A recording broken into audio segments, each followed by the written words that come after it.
Okay, part three. Another problem that you face with certain male role models and how and like when they tell men not to do things is that unless a man has had a personal connection with a mentor who stays out of legal trouble and who does the right thing, or when they don't do something quite the right way, there's at least a good reason for it. Like, for example, if they got into an altercation but there was no other choice, there is a legitimacy issue when it comes to like men.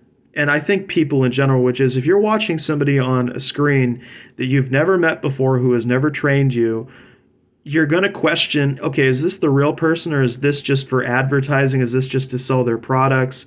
You know, who is the real man behind the camera?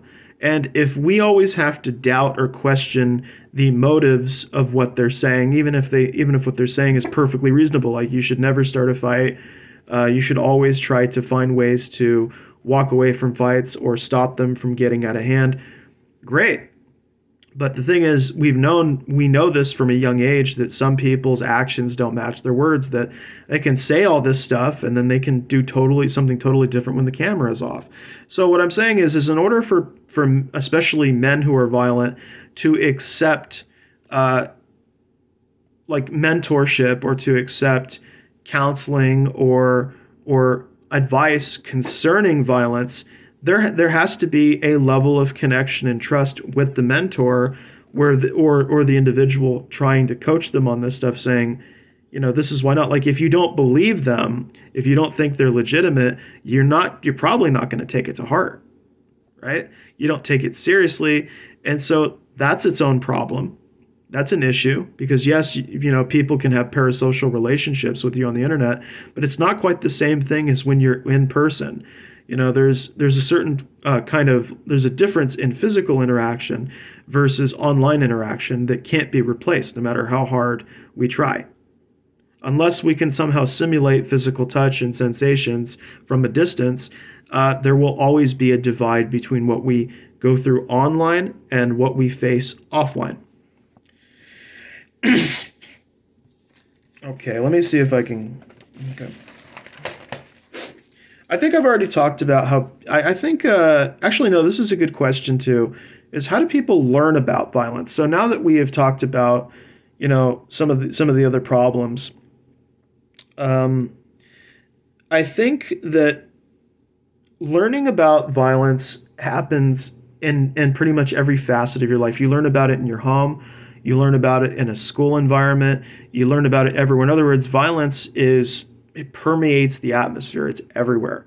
It's just in one form or another. And that's kind of why I talked about it before in a previous video, how hard it was to find an environment without serious violence in it. And that's because it is pervasive. Violence can go from one corner to the other, and it can happen rapidly. That's because there's so many different causes. So I guess the next question is what if you're going to teach violence, how do you structure it? I think the very first thing is to define what violence is, to give kind of a rough definition, but then to go into all the causes. So you can have like a chapter dedicated to defining violence, how people have explained it, and then the next thing you can do is you can go into the causes of violence, of which there are so many that it's really hard to. So in other words, not just causes, but different perspectives on what violence is. You know, how many different kinds of violence are there in the world, and what can we learn about all this violence? And after you get to causes, I think the next thing you need to do is you need to talk about how cultures, or how about how different cultures how they have been violent. In other words, the variations in violence. So once you've gotten past causes, what are the variations? For instance, in the Roman Empire, they used to find it entertaining to watch people fight to the death. We don't do that anymore. We don't, like, when we're watching MMA stuff, we're not, I mean, we're not watching to see which guy kills which other guy, or which woman kills which other woman. We're not doing that. We just want to see which person will defeat the other in combat. Because there is something about us as human beings that enjoys watching other people struggle and overcome challenges.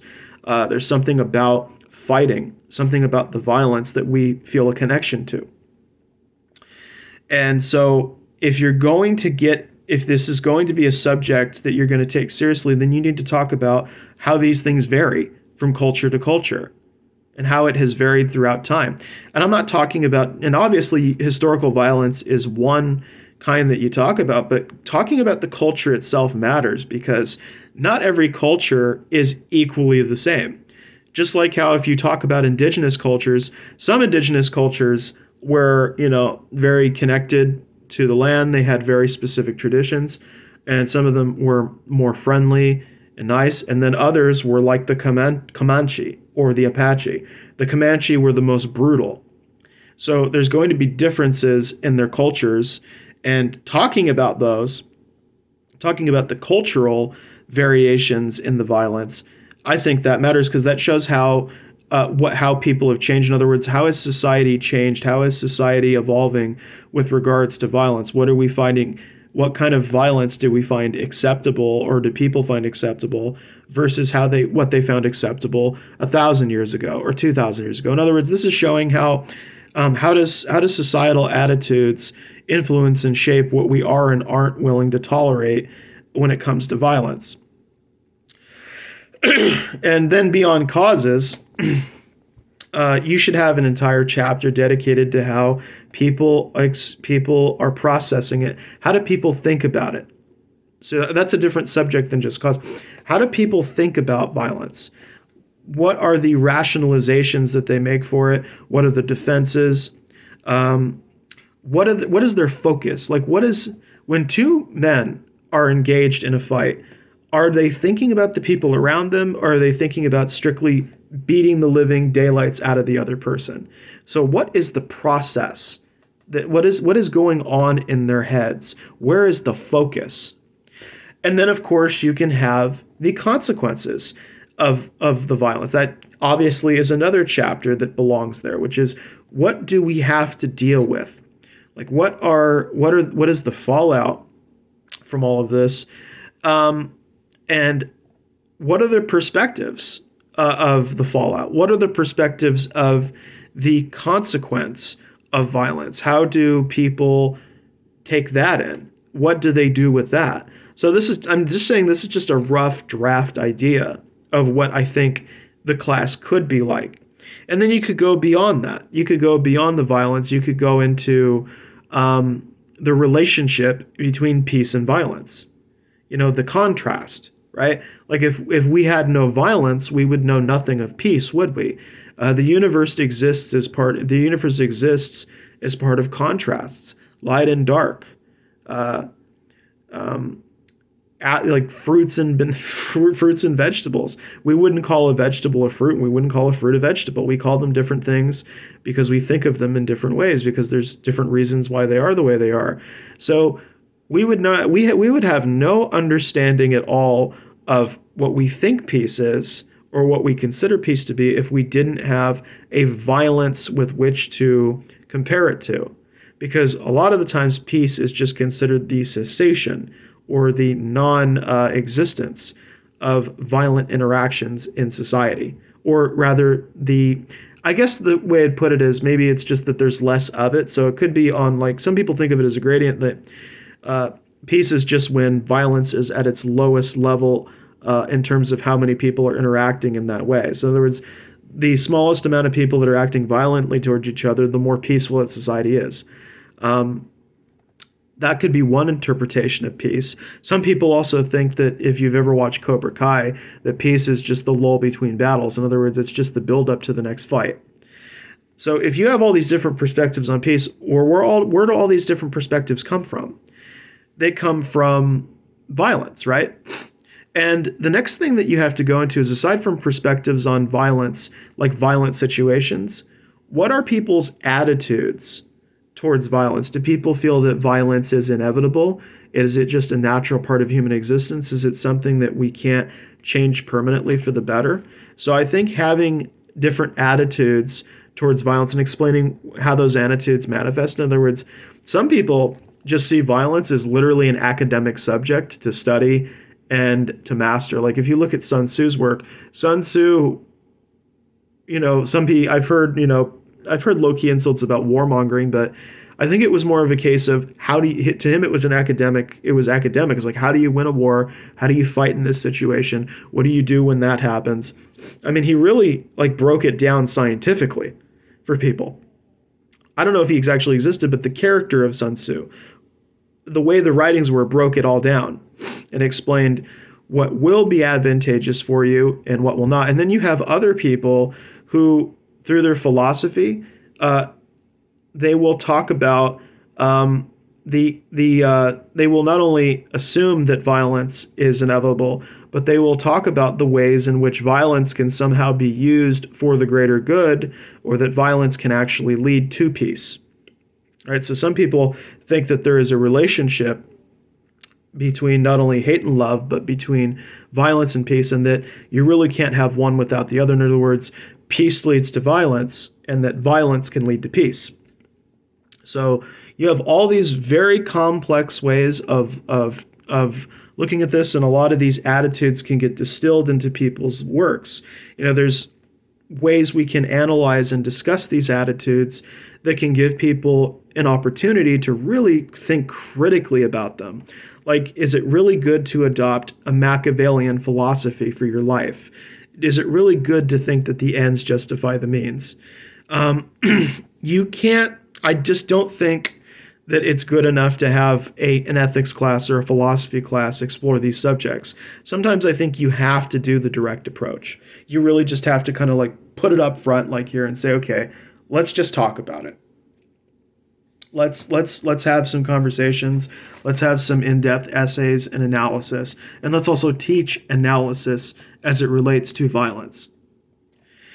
And then, of course, part of, I think, the class could be about using existing material from television shows or others, and then having people write about them or watch these shows and then talk about it and say, what did you learn? What was your opinion on this?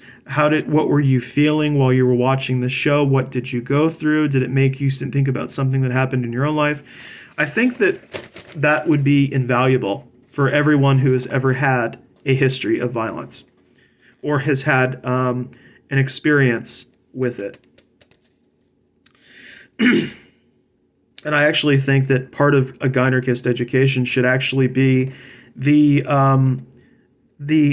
in-depth discussion of all forms of violence, especially those affecting women and girls, not just battles and whatever. Like, if you're going to talk about it, talk about all of it, not just the parts that you think matter or are important, or that the narrative or what happens to everybody is more than what happens to the individual. All of it needs to be shown. Yeah, I think you get the idea. And I guess I'd leave. What was it? Just reading this. I'm almost done here. Yeah, so I have two final questions. I think I may have explored it, but I'll ask them again. Does eliminating the very presence of violence in the academic world do more harm than good, especially for young men? I would argue it does, because if you run across the wrong person, they could manipulate you. They could get you to do something you wouldn't otherwise do, right? Here's an example. This is actually a very important part of violence that might even be its own subject, how people establish environments that encourage violence. So if you, like, for instance, let's say you have some evil fuck, right? And what he does is he pays 3 men to beat up on a bigger boy, like a young man who's like 6 foot tall.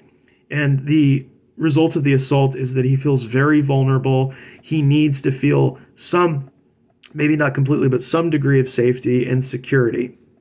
And so the guy who pays off the people to beat the shit out of him then approaches him and says, if you join my gang, I saw what he did, and then you join me and I can protect you from these people. Now, the guy doesn't know what's happening here, but it's a form of manipulation where you contribute to the violence in your environment and you allow it to fester and to spread, and yet at the same time, you're also offering safety and security from said violence. So people will manufacture violence, and then they'll try to come in as the protectors, as the providers of the safety that people desperately crave and want. It's just an example of it, of something like that. So the last question is, why is violence a language largely left for a person to navigate throughout their lifetime? And I guess philosophically is, and I know this might come up at some point, but I do feel the need to ask this.